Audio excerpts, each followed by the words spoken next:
What's going on, guys? This is Tam, and you are listening to the Blah Blah Marry Me podcast.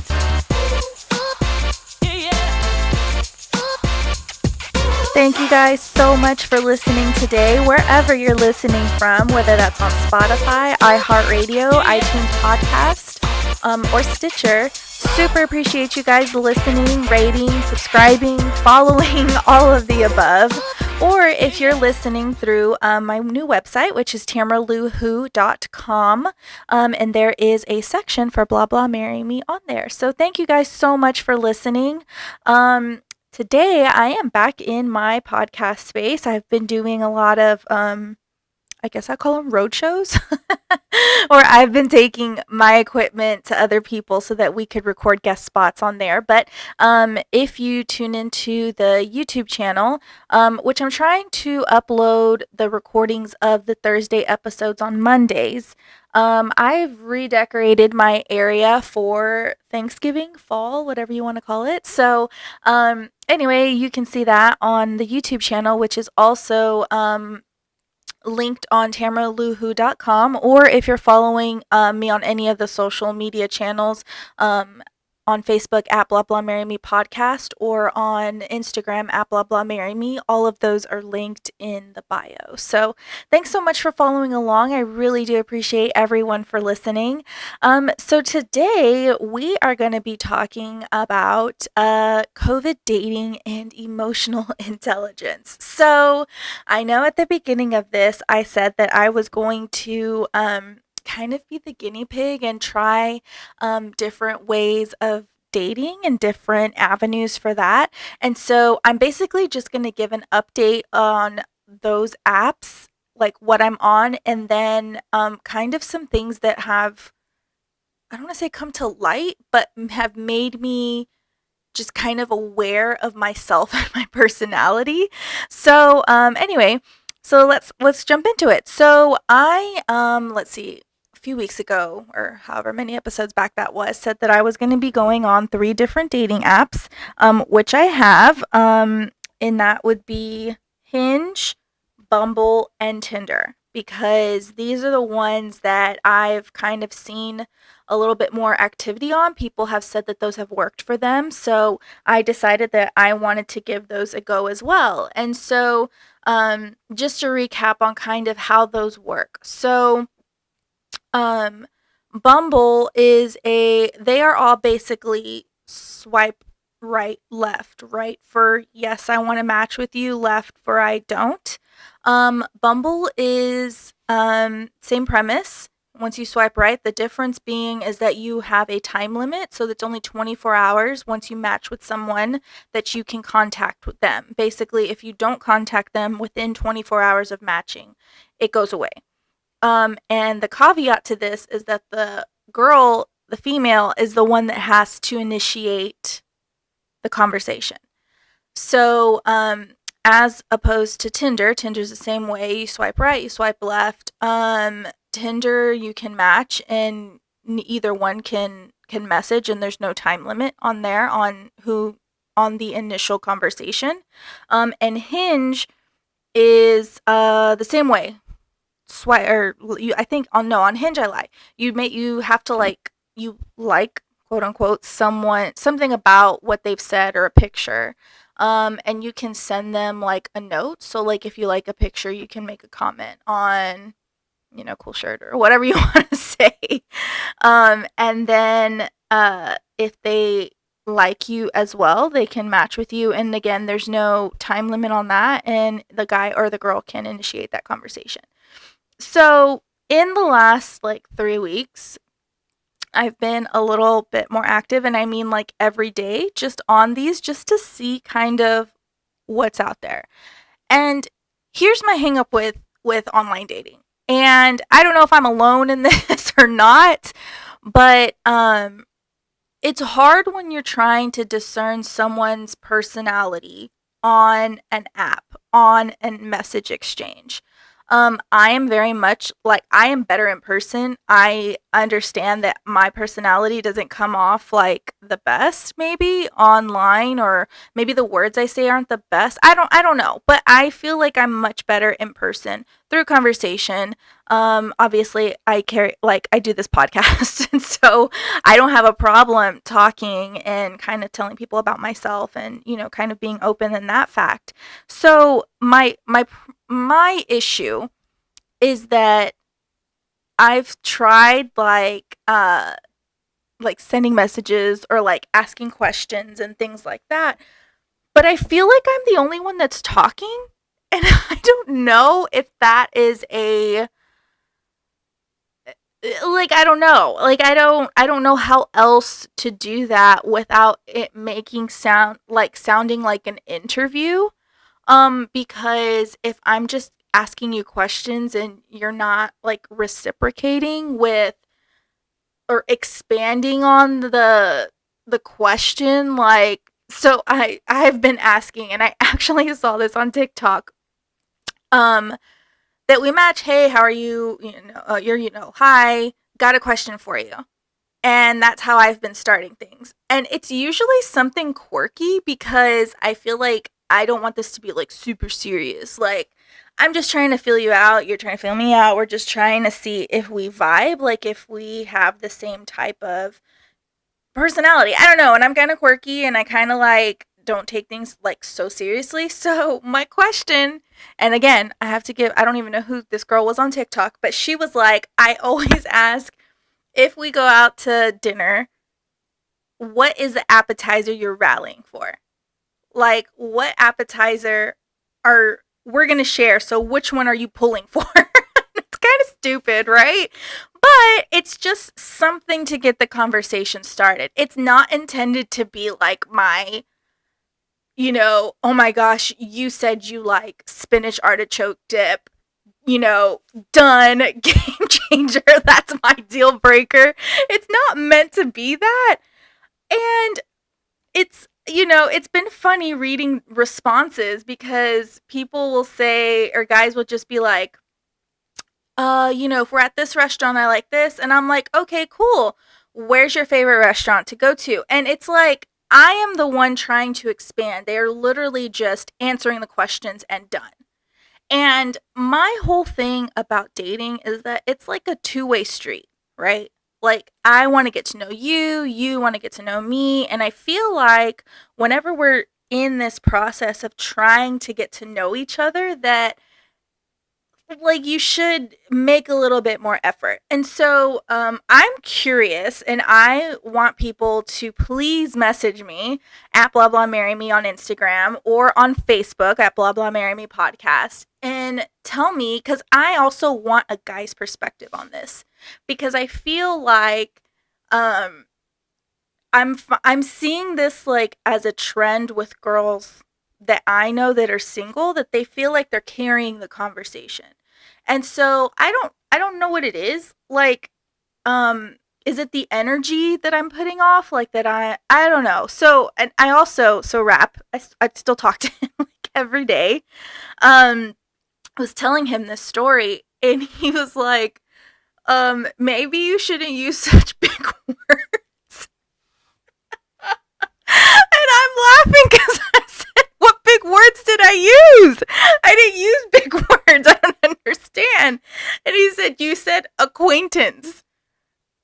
And I was like, um, yeah, because I haven't like met you. We've made acquaintance online, but I haven't met you like in person. So like what other word am I supposed to say? And so that brings up another point, is that you know, I feel like my friends who are my age, who are single, who are looking for people, are strong and independent women who have really tried hard to pave their way solo, right? Because for whatever reason, things have just not happened in the romance category for them up until this point. And so I feel like people my age are very independent. They're very straightforward, like know what we want, and we're not like scared to say things and like this, like honestly, acquaintance, like what? That's a big word.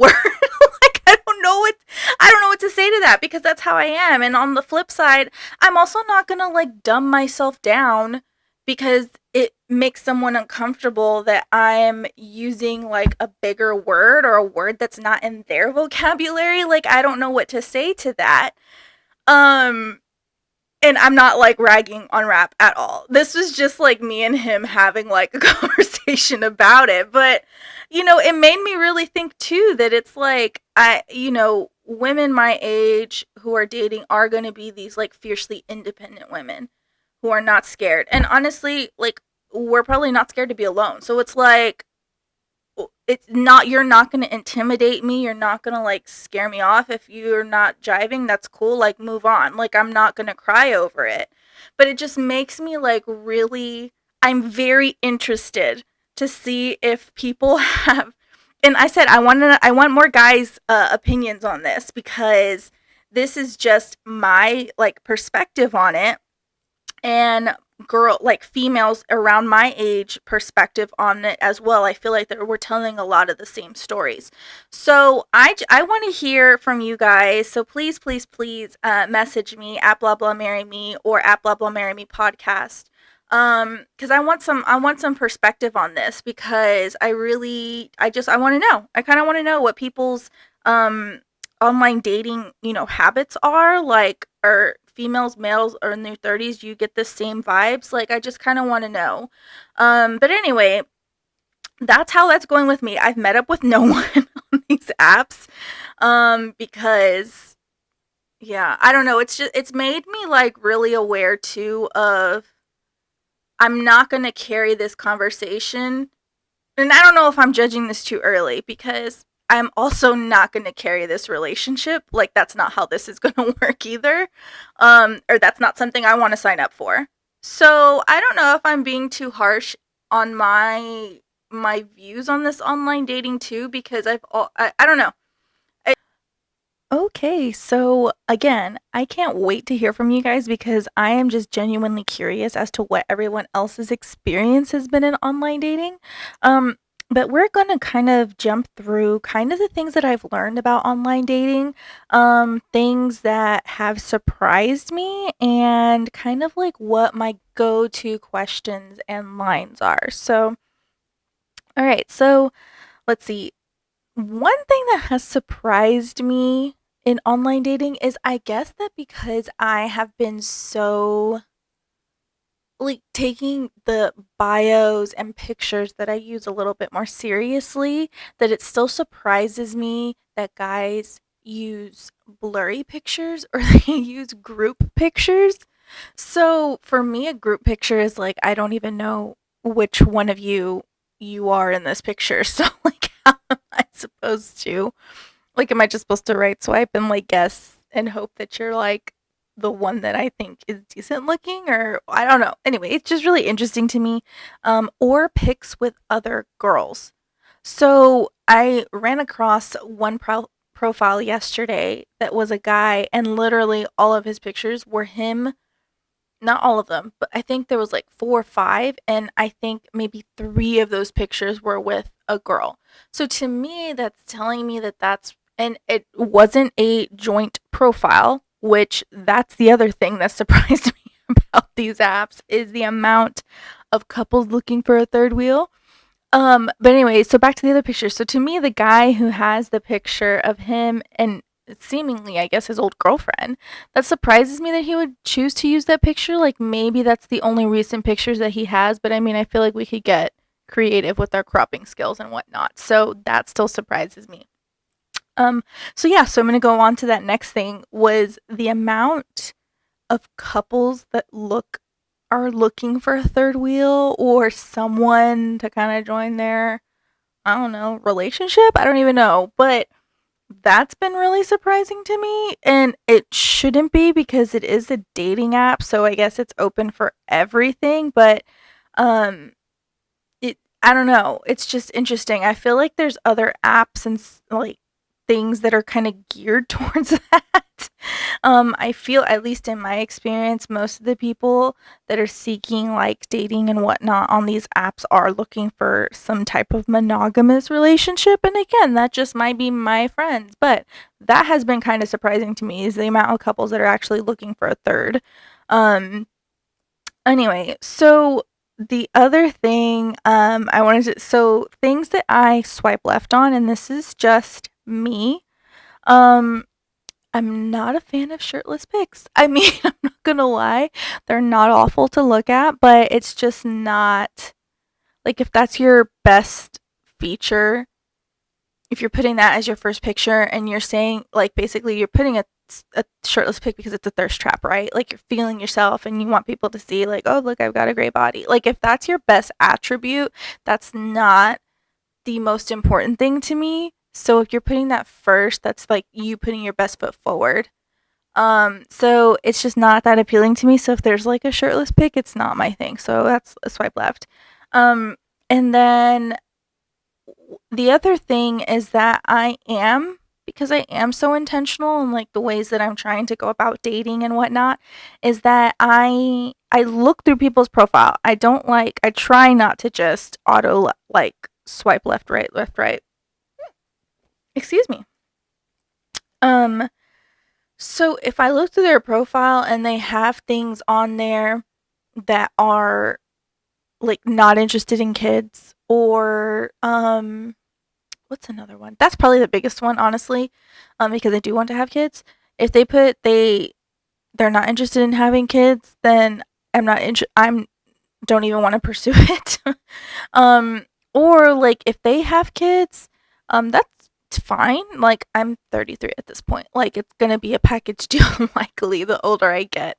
But if they don't want any more, that's, like I said, automatic. Like, I don't want to entertain it because I that's something that I would want in a relationship. So, um, also the amount, let's see, things that I swipe left on is people who don't fill out anything in their bios. Now, I know that there is some people who feel differently about what they put in their profiles and what they don't.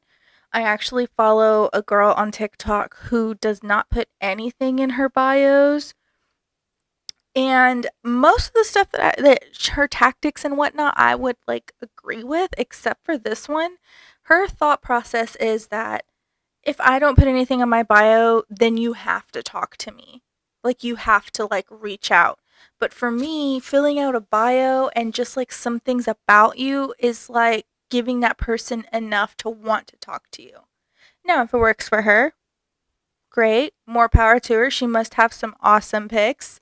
Um, I personally think that everyone needs to like at least put a little something about yourself, because like that, like, I'm not gonna want, like, because I am very intentional and I, you know, want kids and I want someone who's, seemingly good about like with their families and whatnot. If they're filling that stuff in their bio, it's a easier, like, I don't want to find that out on like a fourth and fifth date with someone if I am like vested in them. You know what I mean? I guess I'm just trying to do like a lot of the filtering out process before I get to any kind of like emotional attachment. So, so anyway, those are things that because I am being more intentional, do typically not um want to match with people like that. Um, so when I do match with someone, I do have a few openers that I tend to use almost all the time. I put these on rotation. Like, I use one of these three things because I don't know. Like I said earlier, I'm just a little like quirky and I'm just trying to be like playful. Again, I don't know that this is the right tactic to be using. Probably not, since I haven't like met up with anybody recently. But anyway, this is kind of the way that I've been going about it. And again, it's just to get conversation started. It's not like these questions are the end all and they're not going to like go anywhere if you don't answer in the way that I would have answered. So, I shared one of my openers earlier, and that was like, if we go to a restaurant and we're gonna get an shared appetizer, what appetizer would you be getting?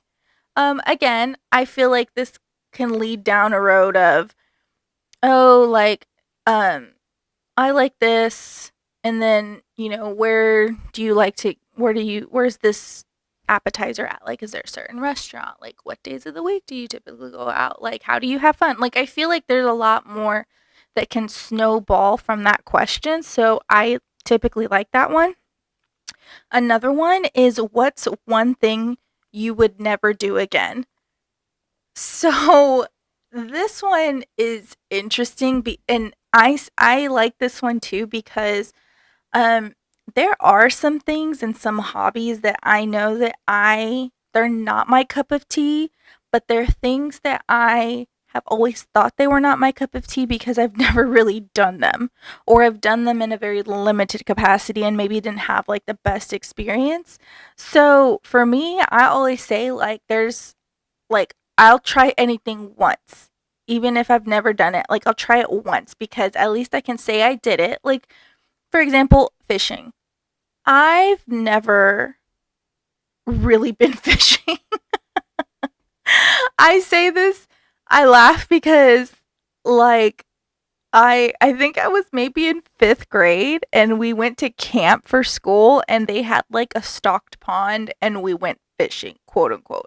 I say that very lightly because literally we just tied a string on the end of a stick and threw it in the water. And that was fishing. So I'm never used a fishing pole.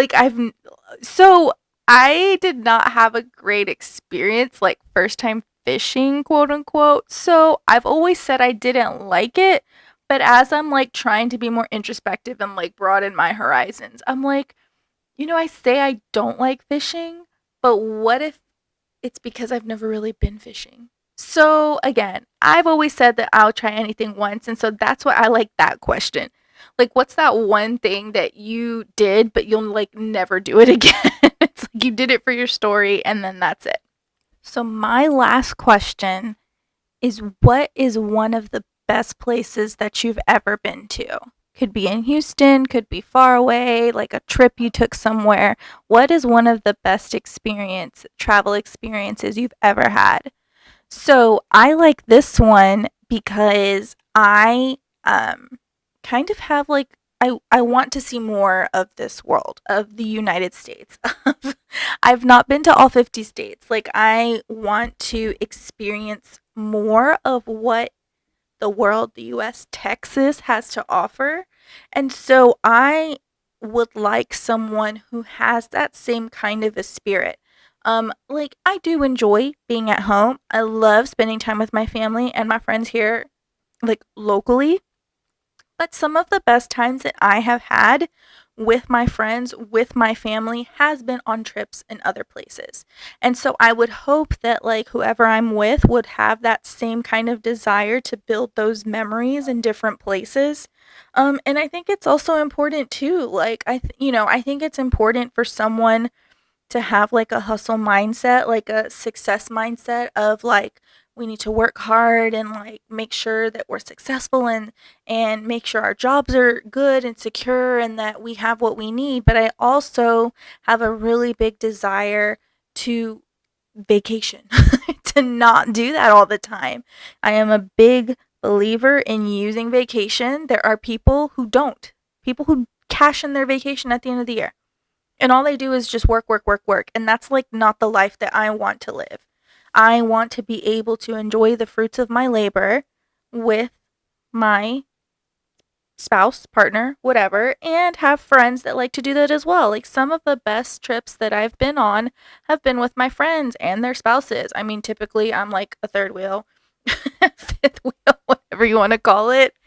Um, like my friends and I went to Colorado right before COVID kind of got really bad here in Texas, and it was a really fun time.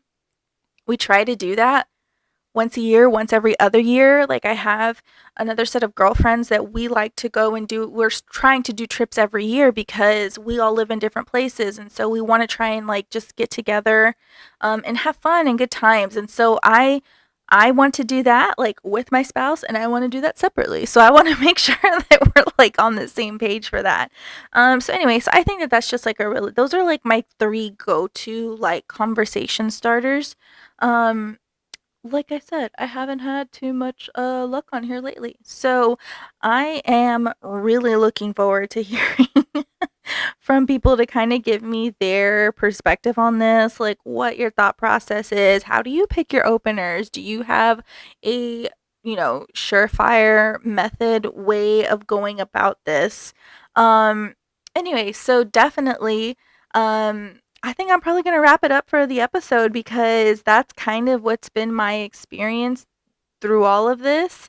And I really want to hear what y'all's is too. So definitely shoot me a message on Instagram at blah blah marry me or on Facebook at blah blah marry me podcast.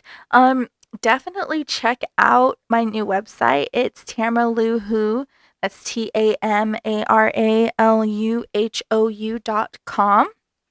Um, I am blogging about that, going through my bucket list. I have a Houston bucket list and I'm trying to do that locally here right now. And so up this week I have two new posts, and one is about a day trip I took to Baytown, which is about 20 miles to the east.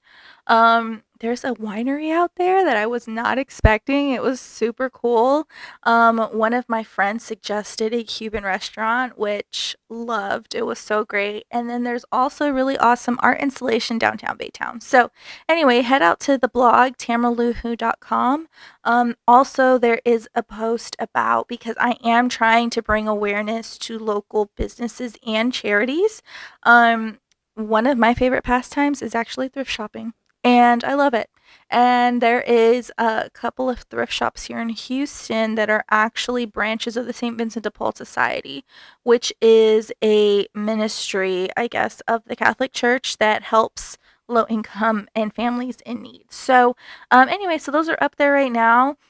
Thank you guys so much for listening. Whether it's Spotify, Stitcher, iHeartRadio, iTunes podcast, super appreciate you. And always appreciate likes, shares, comments, reviews, whatever the mechanism for that. Definitely keep up with me online, interact with the post. I love to hear from you guys. Anyway, that's gonna be it for this week. I will talk to you guys soon. Bye.